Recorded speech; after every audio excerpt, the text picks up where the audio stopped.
मैं Anil Suthar zero mathematics classes में आप लोगों का हार्दिक अभिनंदन करता हूं। आज कॉम्प्लेक्स नंबर समिश्र संख्याओं के ऊपर अपने पे इसके अंदर का वीडियो बनाने जा रहे हैं। पिछली भी मैंने इसके अंदर का एक वीडियो तैयार की थी, बीच के अंदर का थोड़ा सा समय के अभाव के अंदर का मैं 2-3 दिनों से वीडियो बना नहीं पाया, तो इसके अंदर का मैं प्रयास करूँगा कि निरंतर आपके साथ में वीडियो इसके अंदर का शेयर करता रहूँ।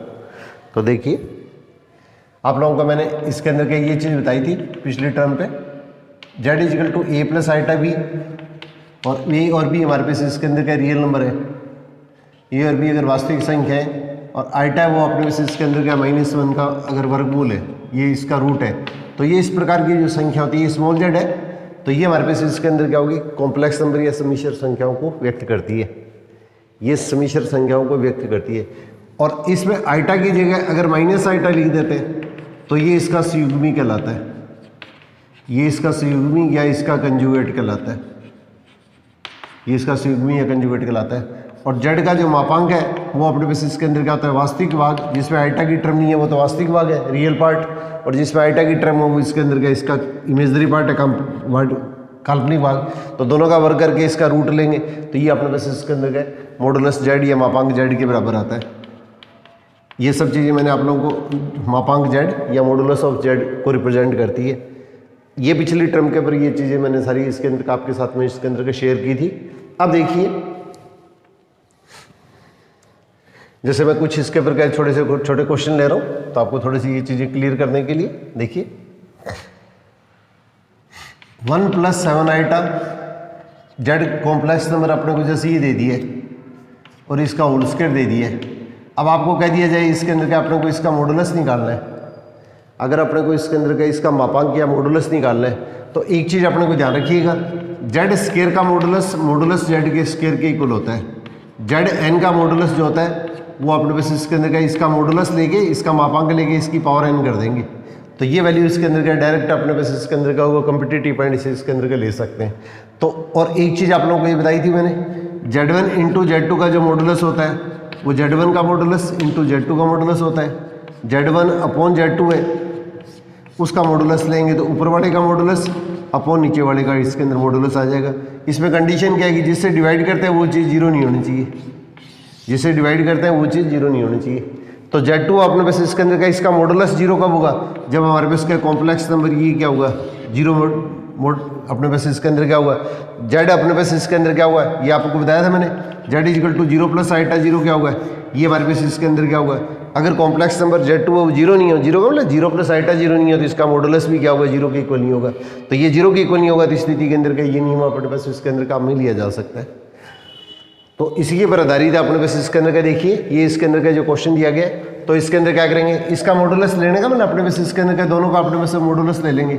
अब दोनों का मॉडुलस लेंगे तो इसके अंदर क्या होगा, दोनों का अलग अलग मॉडुलस कर लीजिएगा। तो इसके अंदर 1 + 7 आइटा इसका मॉडुलस और 2 - आइटा इसका होल स्क्वायर।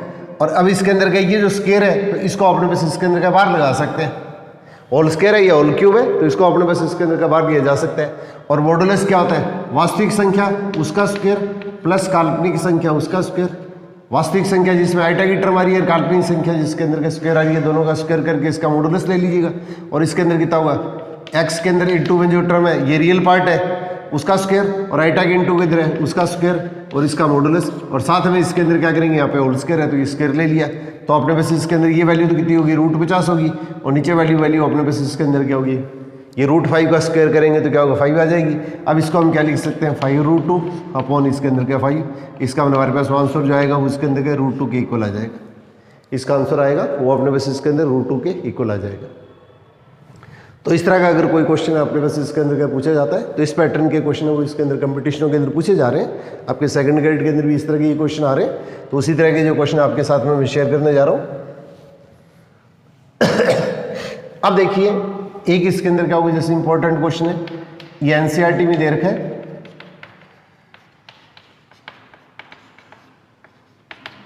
ये जैसे स्टेप दे दिया है, a + iota b, c + iota d, e + iota f, और ये g + iota f equal to ये कैपिटल a + आइटा b के बराबर दे दिया है। अब अपने पास इसके अंदर का ये अगर पूछ लिया जाए a² + b² का रूट, तो a² + b² c² + d² E square plus F square और जी स्क्वायर प्लस एस स्क्वायर की वैल्यू अगर आपको पूछ ली जाए तो इस सिचुएशन के अंदर क्या होगा, दो कॉम्प्लेक्स नंबर अगर आपस में इक्वल है तो इनके मॉडुलस आपस में इसके अंदर क्या होंगे, इक्वल होंगे। दो समिश्र संख्या अगर आपस में इक्वल है तो इसके मॉडुलस निश्चित तौर के ऊपर क्या होंगे, आपस में इक्वल होंगे। अब इसके अंदर क्या होगा, Z1 इंटू Z2 का मॉडुलस मैंने ये बताया था आपको, दोनों का गुणा करके इसका मॉडुलस लेते हैं तो Z1 का मॉडुलस इंटू Z2 का मॉडुलस आता है। तो इसके अंदर क्या करेंगे, नेक्स्ट स्टेप के अंदर क्या, इसका सबका अलग अलग मॉडुलस ले लेंगे, सबका अपने पास इसके अंदर अलग अलग मॉडुलस ले लेंगे। और मॉडुलस निकालने का रूल क्या बताया था आपको, रियल पार्ट और इमेजनरी पार्ट है उसका स्क्वायर करके आइटा के इंटू की तरह, वो तो क्या होगा, ये इमेजनरी पार्ट काल्पनिक संख्या है और जिसमें आइटा की टर्म नहीं है वो इसका वास्तविक भाग है, ये रियल पार्ट है, तो दोनों का स्क्वायर करके इसके अंदर प्लस करेंगे और इसका रूट ले लेंगे। ऐसे ही सी स्क्वायर प्लस डी स्क्वायर इसका रूट ले लेंगे, इसी तरह से E square plus F square इसका रूट ले लेंगे और इसी तरह से इसके अंदर जी स्क्वायर प्लस एस स्क्वायर इसका रूट ले लेंगे और इसके अंदर राइट हैंड साइड के अंदर क्या जाएगा, ए स्क्वायर प्लस बी स्क्वायर इसका रूट आ जाएगा और स्क्वायर करेंगे तो क्या होगा, सबका स्क्वायर करेंगे तो रूट खत्म हो जाएगा और इसके अंदर आंसर हमारे पास इसके अंदर क्या, ए स्क्वायर प्लस बी स्क्वायर आ जाएगा। तो इस तरह का सिंपल सा क्वेश्चन अब अपने पास इसके अंदर के पेपर में पूछा जा सकता है। अब इसी टाइप का देखिए क्वेश्चन है, उसके अंदर क्या हुआ है, ये बहुत से एग्जामों के अंदर पूछा हुआ है, 1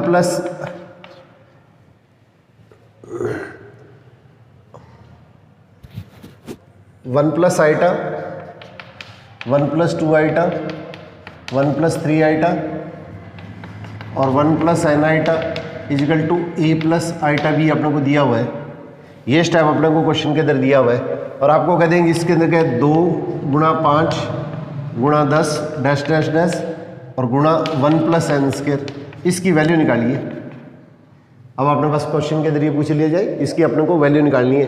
तो वही रूल बताया था अभी आपको, दो समिश्र संख्या अगर आपस में इक्वल है, कॉम्प्लेक्स नंबर इक्वल है, तो इनके मॉडुलस भी क्या होंगे, आपस में इसके अंदर क्या होंगे, इक्वल होंगे, इसके मॉडुलस भी आपस में इक्वल होंगे। और अगर अपने पास इसके अंदर क्या इंटू के अंदर है तो इसके अंदर क्या, इनका अलग अलग अपने पास इसके अंदर क्या मॉडुलस ले लेते हैं, इन सब का अलग अलग मॉडुलस ले लेते हैं और इसके अंदर स्क्वायर करेंगे तो क्या होगा, 1 का स्क्वायर प्लस 1 का स्क्वायर इसका रूट, तो 1 का स्क्वायर प्लस 2 का स्क्वायर इसका रूट, फिर इसके अंदर क्या होगा, 1 का स्क्वायर प्लस 3 का स्क्वायर इसका रूट और प्लस इसके अंदर क्या करेंगे, 1 का स्क्वायर प्लस n का स्क्वायर इसका root equal to a square plus B square और यहाँ पे स्क्वायर करेंगे तो क्या होगा, ये स्टेप आ जाएगा, स्क्वायर करेंगे तो अपने पास इसके अंदर का ये स्टेप आ जाएगा, तो इक्वल किसके आएगा, ए स्क्वायर प्लस बी स्क्वायर के बराबर आएगा। तो ऐसे क्वेश्चनों के अंदर क्या अपने पास इसके अंदर का डायरेक्ट अपने पास इसके अंदर का बिना पेन चलाए उसके अंदर का ये कैलकुलेशन कर सकते हैं। ये तो मैं समझाने के लिए आप लोगों को बता रहा हूँ, आपको इस तरह करने की जरूरत नहीं है, आप सीधा स्टेप को किया करो।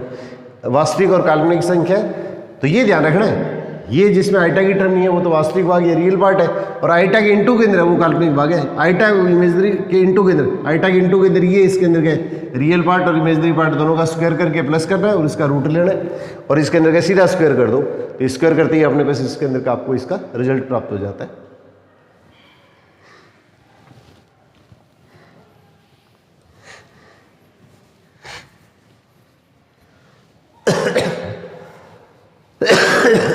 एक इस तरह का जैसे क्वेश्चन है उसके अंदर क्या बहुत ज़्यादा पूछा जाता है, ये थोड़ा सा अपने पास इसके अंदर का ध्यान रखिएगा।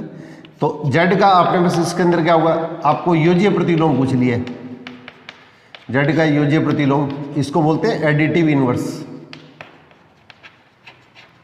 तो किसी भी समिश्र संख्या कॉम्प्लेक्स नंबर का एडिटिव इनवर्स क्या होता है, उसका नेगेटिव साइन होता है, तो इसमें नेगेटिव से मल्टीप्लाई करेंगे तो -2 + 3 आइटा, तो इसका मतलब हमारे पास इसके अंदर क्या होगा, 2 - 3 आइटा।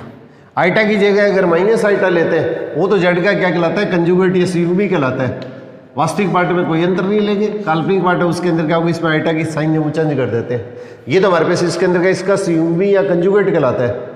और किसी भी जेड कोई जो समिश्र संख्या कॉम्प्लेक्स नंबर दिया है उसका योज्य प्रतिलोम या एडिटिव इनवर्स पूछा जाता है तो जेड का साइन नेगेटिव करेंगे, तो इसका मतलब इसका साइन नेगेटिव करने का मतलब क्या हुआ, जो नेगेटिव संख्या पॉजिटिव हो जाएगी, पॉजिटिव संख्या अपने पास इसके अंदर नेगेटिव हो जाएगी।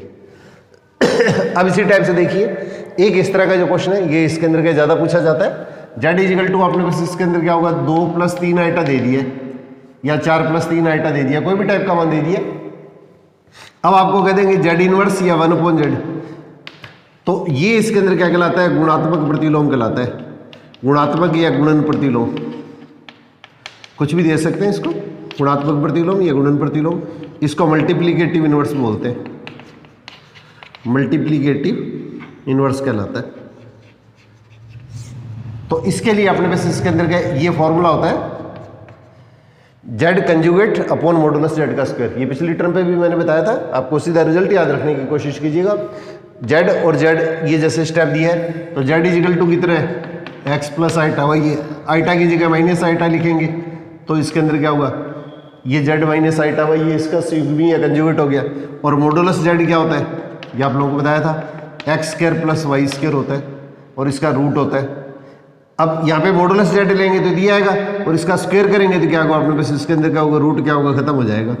अब इन दोनों को अगर मल्टीप्लाई कर दें तो x प्लस आइटा वाई और x माइनस आइटा वाई को मल्टीप्लाई करेंगे तो क्या होगा, x square minus iota y का स्क्वायर और x square minus iota square y square, और आइटा स्क्वायर क्या होता है, माइनस होता है, इसका मतलब ये वैल्यू क्या होगी, -1 होगी, तो x square plus y square होगी।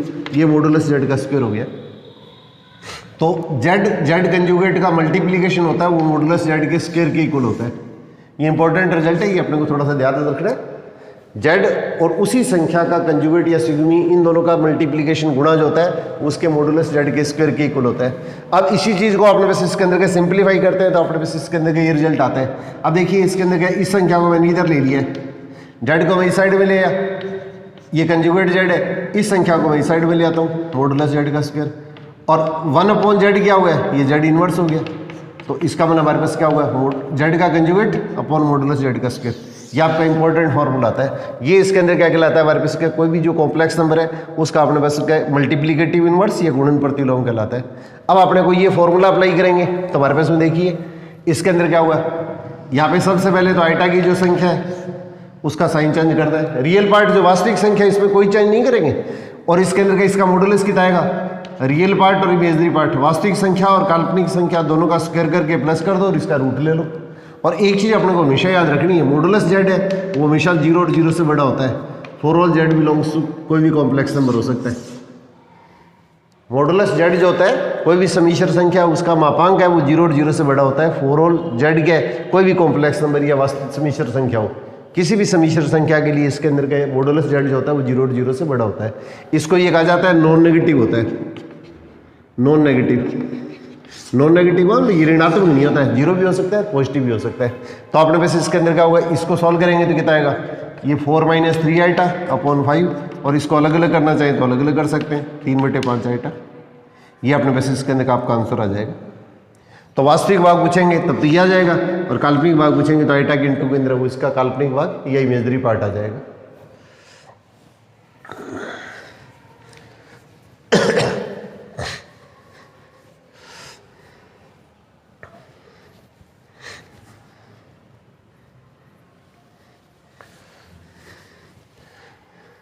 इसी टाइप से देखिए 1 plus iota upon 1 minus iota की पावर n। अब n का लिस्ट वैल्यू निकालनी है आपको, लिस्ट पॉजिटिव वैल्यू, सबसे छोटा धनात्मक मान आपको निकालना है। n का सबसे छोटा धनात्मक मान निकालना है, least value of n, least value of n, n का सबसे छोटा धनात्मक मान निकालना है जिसके लिए 1 plus iota upon 1 minus iota की होल पावर n है वो 1 के इक्वल हो। तो सबसे पहले हम क्या करते हैं, इस तरह का जो स्टेप आता है तो इसको हल करने के लिए नीचे अगर आइटा की टर्म आती है तो आइटा के अपोजिट साइन से, नीचे जो टर्म है ना उसमें आइटा के अपोजिट साइन से ऊपर नीचे मल्टीप्लाई करते हैं, नीचे जो आइटा की टर्म आएगी उसके अपोजिट साइन से ऊपर नीचे मल्टीप्लाई करते हैं, ठीक है। अब इस चीज़ को आपने बस इसके अंदर सिंप्लीफाई करेंगे और आपको लिस्ट पॉजिटिव वैल्यू निकालनी है, छोटे से छोटा धनात्मक मान, न्यूनतम धनात्मक मान आपको निकालना है जिसके लिए वैल्यू क्या होगी, n की 1 की इक्वल आ जाए। तो अब इसके नल करेंगे तो क्या होगा, 1 प्लस आइटा की होल स्क्वायर होगी और नीचे क्या होगा 1 माइनस आइटा स्क्वायर हो जाएगा। पूरी की होल पावर कितनी है, 1 है, तो 1 plus 2 eta plus iota square, और 1 आइटा स्क्वायर क्या होता है, -1 होता है। पूरी की पावर कितनी है, n, और आइटा स्क्वायर अपने को पता है कि -1 के इक्वल होता है, तो -1 + 1 कट जाएंगे, तो 2 आइटा में 2 से डिवाइड करेंगे तो क्या होगा, आइटा की पावर n, और ये आपने को पता है आइटा की पावर 4 क्या होती है, 1 होती है, तो n = कितना हो जाएगा, 4 आ जाएगा। तो एक ये छोटा सा रिजल्ट अपने को याद रखने की कोशिश कीजिएगा कि 1 plus iota upon 1 minus iota जो होता है वो आइटा के इक्वल होता है। ये छोटे से रिजल्ट है, ये अपने को थोड़ा सा याद रखने की कोशिश कीजिएगा। इसी तरह से 1 minus iota upon 1 plus iota जो होता है वो इसके अंदर माइनस आइटा के इक्वल होता है। तो कम्पिटिटिव पॉइंट से ये छोटे छोटे रिजल्ट जिनको आपने बार बार कैलकुलेशन करते हैं ना, उनके रिजल्ट याद रखने की कोशिश करो। नहीं तो आपने कैलकुलेशन करेंगे तो इसके अंदर क्या होगा, कम से कम 30-40 सेकंड तो लगेंगे ही लगेंगे। तो ये चीज़ अपने को इसके लिए थोड़ी सी इंपॉर्टेंट है। तो ये रिजल्ट आप अपने को कोशिश कीजिएगा, 1-2 बार करोगे तो आपको अपने आप ये रिजल्ट याद हो जाएंगे। अब इसी टाइप से एक क्वेश्चन इसके अंदर के पेपर में देखिए इस तरह का पूछा जाता है कि n का सबसे छोटा धनात्मक मान निकालना है, n का न्यूनतम पॉजिटिव वैल्यू धनात्मक मान, जिसके लिए ये अपने पास इसके अंदर का ये जो माना है वो एक वास्तविक संख्या हो जाए, ये संख्या वो इसके अंदर का एक वास्तविक संख्या या रियल नंबर हो जाए।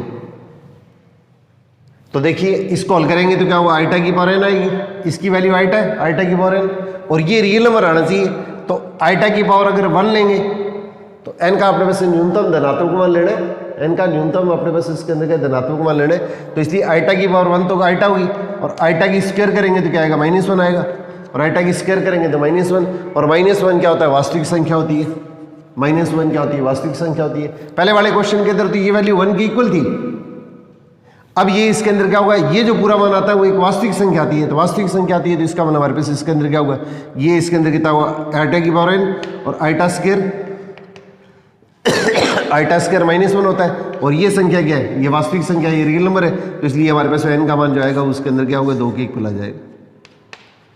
यहाँ पे n की जगह 2n भी हो सकता है, n/2 भी हो सकता है, कोई भी टाइप का स्टेप आ सकता है क्वेश्चन के अंदर, ये अपने को ध्यान रखना है। अगर जैसे क्वेश्चन के अंदर ये इस तरह से पूछ लिया जाता है कि अपने पास इसके अंदर का ये जो वैल्यू है वो अपने पास इसके अंदर क्या होगी, 2n दे दी है और इजिकल टू 1 पूछ लिया है, तो आइटा की पावर 2n इजिकल टू 1, तो इसका मतलब ये क्या लिख देंगे, आइटा की पावर 4, तो 2n इजिकल टू 4, तो n इजिकल टू कितना हो जाएगा, 2 आ जाएगा। जैसा भी क्वेश्चन है उसी के हिसाब से इसके अंदर के क्वेश्चन को अपने सिंप्लीफाई कर देंगे, उसको इसके अंदर के सरलतम रूप में हल किया जा सकता है।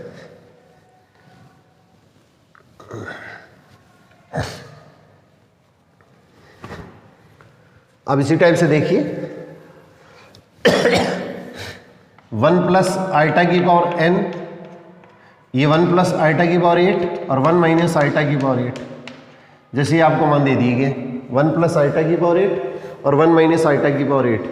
अब इस तरह का क्वेश्चन आता है तो इसको इस तरह से हल कीजिएगा, इसकी स्क्वायर करके इसकी पावर 4 कर दो, और 1 माइनस आइटा की स्क्वायर और इसकी जितनी भी पावर है ये हल कर दो, क्योंकि स्क्वायर करना इजी होता है। अब इसको हल करेंगे तो हमारे पास इसके अंदर क्या होगा, 1 plus iota square plus 2 iota इसकी पावर 4, और 1 माइनस आइटा का होल स्क्वायर करेंगे तो 1 plus iota square minus 2 iota इसकी पावर 4, और आइटा स्क्वायर अपने को पता है कि -1 होता है, तो ये +1 और -1 तो कैंसिल हो जाएंगे।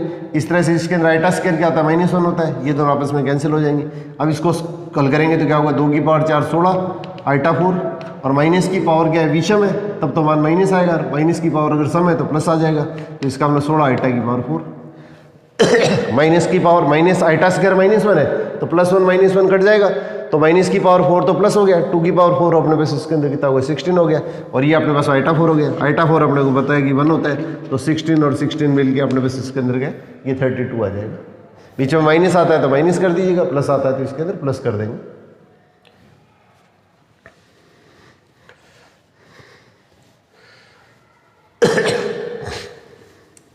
अब देखिए एक इसके अंदर का इंपॉर्टेंट रिजल्ट है, ये आपको थोड़ा सा याद रखना है, इसमें 99% आपके सेकंड ग्रेड के अंदर, फर्स्ट ग्रेड के अंदर क्वेश्चन आते हैं। 1 की पावर 1/3 ले लिए, 1 की पावर 1/3 ले लिए, तो ये हमारे पास इसके अंदर क्या कहलाता है, 1 को इकाई बोलते हैं, यूनिटी, इकाई के घनमूल, पावर 1/3 है वो घनमूल कहलाते हैं, तो क्यूब रूट ऑफ यूनिटी।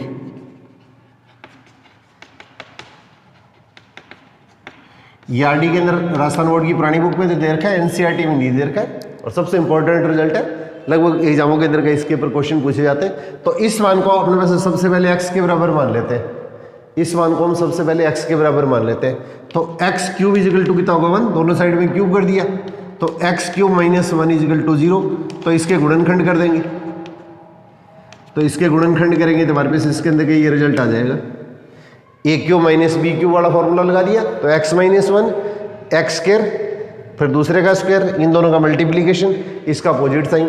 अब इसको आप हल कीजिएगा, तो इसको हल करेंगे तो हमारे पास देखिए इसके अंदर किस तरह का स्टेप आता है, तो x माइनस 1 को 0 करेंगे, एक बार x square plus x plus 1 को 0 करेंगे, तो इसे हल करेंगे तो x का मान क्या आएगा, 1 आएगा, अब इसको हल करेंगे तो इसके अंदर क्या होगा, द्विघाती सूत्र लगाओ तो -1 plus minus b square minus 4ac, ये फॉर्मूला लगा दिया upon 2a।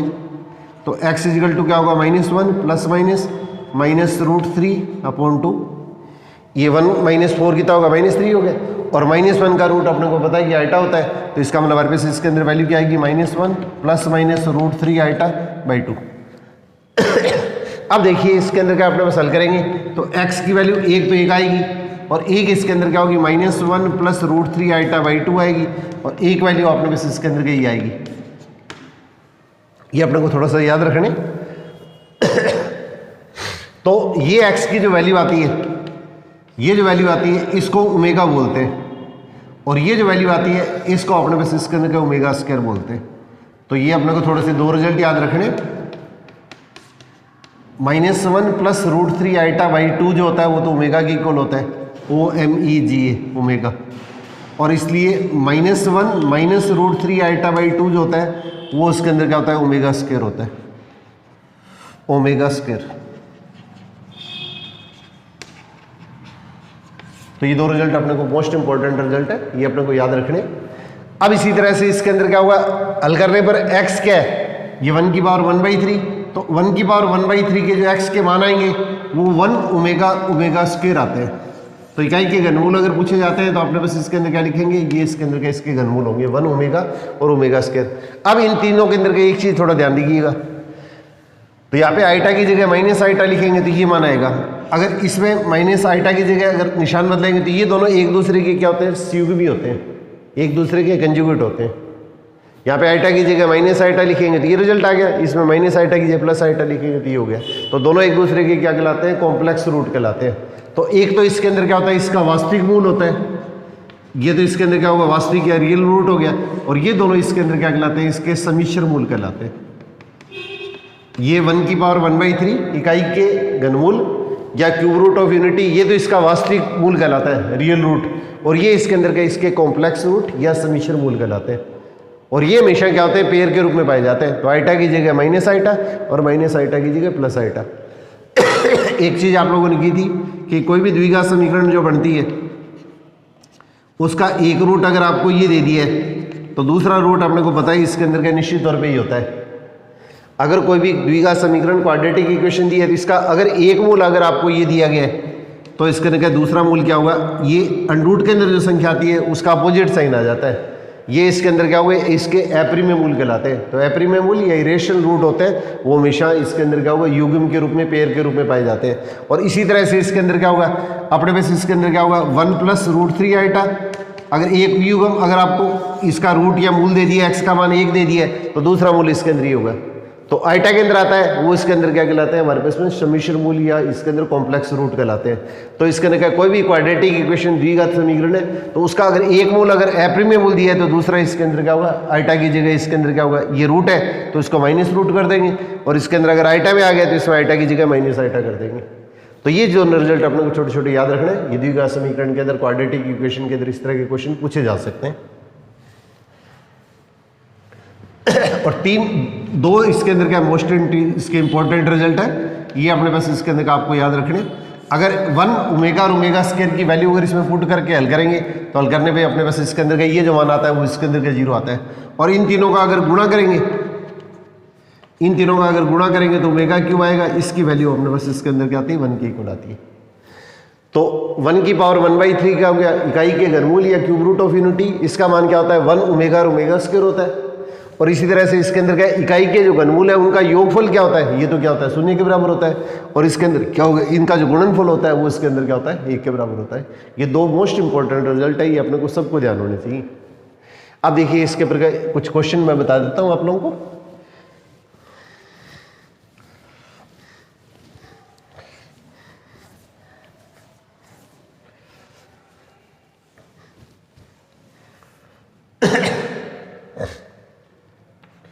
One minus omega square plus omega 4 और 1 plus omega square minus omega 4, इसकी वैल्यू अपने को निकालनी है। इसकी वैल्यू अपने को क्वेश्चन के अंदर के निकालनी है। तो देखिए 1 माइनस ओमेगा स्क्वायर और इसको क्या लिखेंगे, ओमेगा 4 क्या होगा omega cube into omega. Omega cube अपने को पता है कि इसके अंदर क्या होता है, 1 के इक्वल होता है। ये अपने पास इसके अंदर क्या 1 के इक्वल होता है, तो इसका मतलब हमारे पास ओमेगा 4 क्या होगा, ये इसके इक्वल हो गया। और 1 प्लस ओमेगा स्क्वायर, और ओमेगा 4 की जगह भी बताया था मैंने ओमेगा क्यूब इंटू ओमेगा, ये 1 होता है, तो इसका मतलब हमारे पास ये रिजल्ट आ गया। और दो इंपॉर्टेंट रिजल्ट मैंने भी आप लोगों को बताए थे, 1 प्लस ओमेगा स्क्वायर क्या होता है, 0 होता है, और ओमेगा क्यूब क्या होता है, ये 1 के इक्वल होता है। तो यहाँ पे देखिए 1 प्लस ओमेगा क्या होगा, माइनस ओमेगा स्क्वायर, और 1 प्लस ओमेगा स्क्वायर क्या होगा, माइनस ओमेगा। ये रिजल्ट अप्लाई कर दो, इन दोनों की वैल्यू पूछेंगे तो ये इधर चला जाएगा, इन दोनों की वैल्यू पूछेंगे तो -1 आ जाएगा, और 1 प्लस ओमेगा स्क्वायर की वैल्यू पूछेंगे तो माइनस ओमेगा आ जाएगा।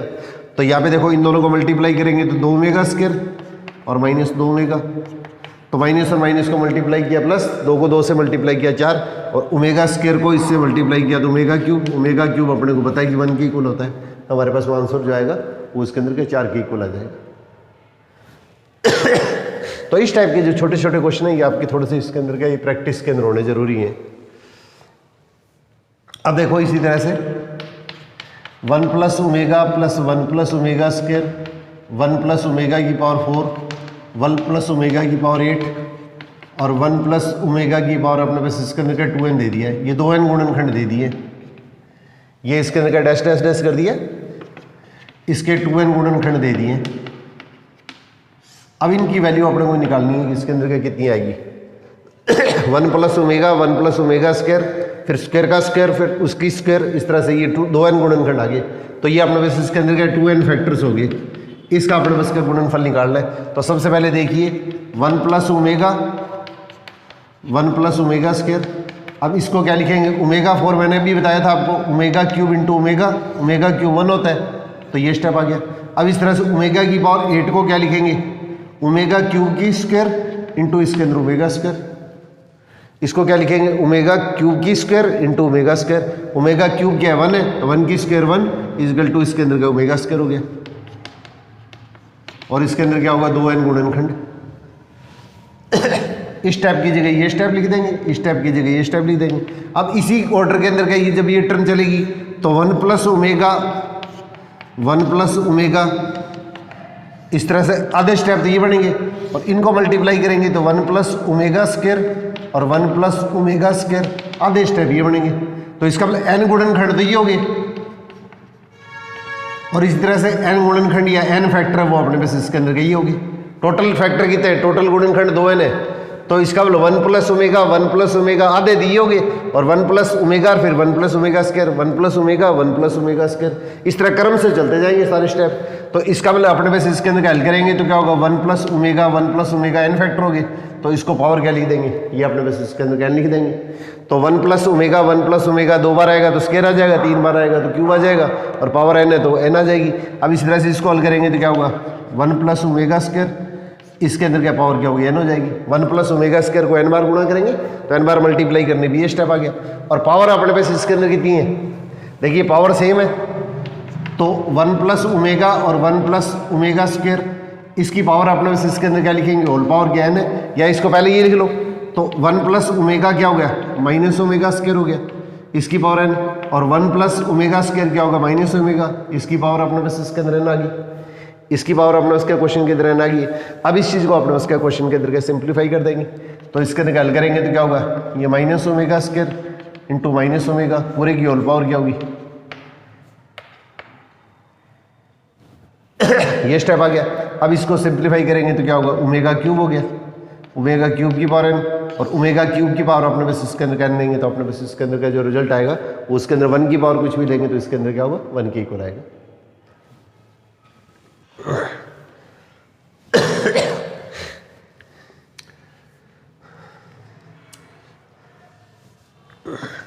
तो इस तरह की अपने पास इसके अंदर का कोई भी टाइप की जो क्वेश्चन बनती है, एक जैसे क्वेश्चन देखिए, x a plus b, x बराबर है y equal to a omega plus b omega square, z equal to a omega square plus b omega है।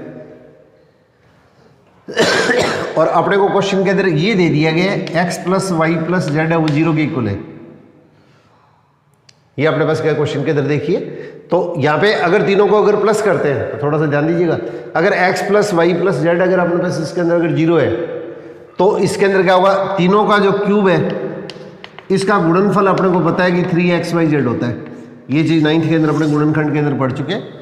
अगर x y z की वैल्यू आपको दे रखी है और x plus y plus z की वैल्यू अगर 0 आ जाती है तो इन तीनों संख्याओं के जो क्यूब होंगे उनका योगफल जो होगा वो इन तीनों संख्याओं के गुणनफल के 3 गुणे के बराबर होता है। तो यहाँ पे सबसे पहले देखिए x plus y plus z, तो सबसे पहले ए वाली जो टर्म है उनको आपस में कंबाइंड करो। तो ए वाली टर्म को कंबाइंड करेंगे तो ये तो कॉमन आ जाएगा इसमें, इन तीनों को प्लस करेंगे तो ए वाली टर्म है उसमें से तो क्या इनको प्लस करेंगे तो ये तो कॉमन आ जाएगा, तो 1 प्लस ओमेगा स्क्वायर। और ऐसे ही बी वाली जो टर्म है उसमें से क्या बी कॉमन ले लेंगे, तो बी कॉमन लेंगे तो क्या आएगा 1 plus omega square plus omega. और अपने को ये पता है कि ये रिजल्ट क्या होता है, 0 होता है, तो a into 0 plus b into 0, ये क्या हो गया 0 हो गया। इसका मतलब x plus y plus z अगर अपने पास इसके अंदर अगर 0 के इक्वल आ गया है तो इसके अंदर तीनों संख्याओं के जो क्यूब आएंगे x cube plus y cube plus z cube क्या हुआ, ये 3xyz के इक्वल आएगा। और इसमें 3xyz की वैल्यू पूछ लो, आपको पेपर में ये पूछा जाएगा x cube plus y cube plus z cube की वैल्यू कितनी होगी, a और b के पदों के अंदर अपने पास इसका आपको आंसर लेना है। तो इसमें क्या लिखेंगे 3 इंटू एक्स, एक्स की जगह क्या लिखेंगे x की वैल्यू, y की जगह y की वैल्यू और z की जगह z की value, a omega square plus b omega. अब 3 इंटू ए प्लस बी।